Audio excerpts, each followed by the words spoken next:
এই যে দলের বিপুল হার ধস তৃণমূল কংগ্রেসে, সেক্ষেত্রে কি মনে হচ্ছে এই ঔদ্ধত্যতাই দলের হারের পেছনে মূল কারণ?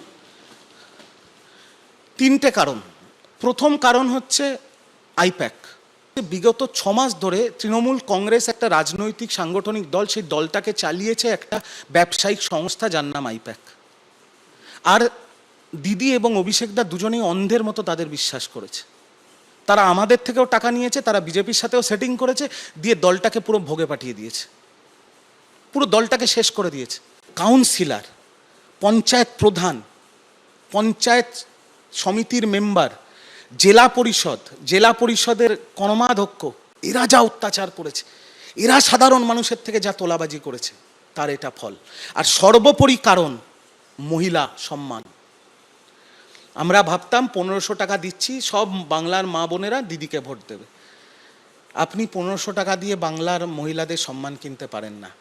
আমি দায়িত্ব নিয়ে বলছি, নিচু স্তরের এই ব্লক সভাপতি এবং তার নিচের স্তরের তৃণমূলের নেতাদের হাতে বাংলার হিন্দু মহিলারা দিনের পর দিন, মাসের পর মাস, বছরের পর বছর অত্যাচারিত। প্রতীক জৈন আমাকে ডেকে বলল, তোমার টিকিট কনফার্ম। কোথার থেকে? ডেবরা, পশ্চিম মেদিনীপুর। প্রতীক জৈনের গোদরেজ ওয়াটার সাইডের অফিসের বাইরে আরেকটা ঘরে বসতো তার একজন সহায়ক, সেও নাকি শীর্ষকর্তা আর্থপাইকের, নাম অর্জুন, পুরো নাম যাই না। সে আমাকে বলল, টিকিটটা কনফার্ম করতে হলে 50 লক্ষ টাকা দিতে হবে। প্রতীক চাইনি কোনোদিন টাকা, 50 লক্ষ টাকা দিতে হবে। বাড়িতে এসে নিজের স্ত্রীকে বলেছি, চোখে জল নিয়ে, আমার স্ত্রী আমার মা তাদের গয়না হাতে তুলে দিয়েছে। পরের দিন সকালবেলা নিজের বিবেককে বোঝাতে পারিনি, তাদের গয়না ফেরত দিয়েছি, মা কালী বাঁচিয়ে নিয়েছে, নইলে আজকে বাড়িতে মুখ দেখাতে পারতাম না।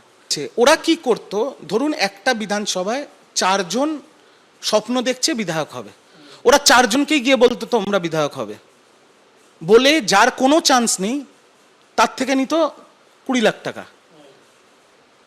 আর যে হচ্ছে তার থেকে নিত 50 লাখ টাকা। তাহলে এরকম 4 জনের থেকে 1 কোটি টাকা তো একটা বিধানসভার থেকে উঠে গেল। তখন আমি পাগলের মতো আমার দলের শীর্ষ নেতৃত্বকে ফোন করেছি ফল ঘোষণার পর, যাতে আমি রক্ষা করুক আমাকে, আমার পরিবারকে বাঁচানোর জন্য। কেউ ফোন ধরেনি। বিজেপির নেতারা ফোন করে জিজ্ঞেস করেছে কোনো অসুবিধা নেই তো। কেউ বলছে রিজুদা তুমি ঠিক আছো, কেউ বলছে রিজু তোর পরিবারে কোনো অসুবিধা নেই তো।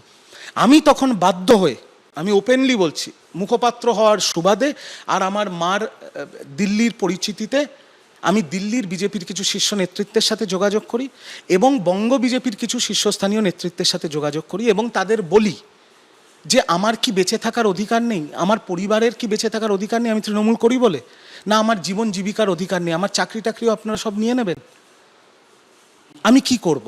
তখন তারা আমাকে বলেছে তোমার গায়ে বা তোর গায়ে একটা আঁচড়ও পড়বে না।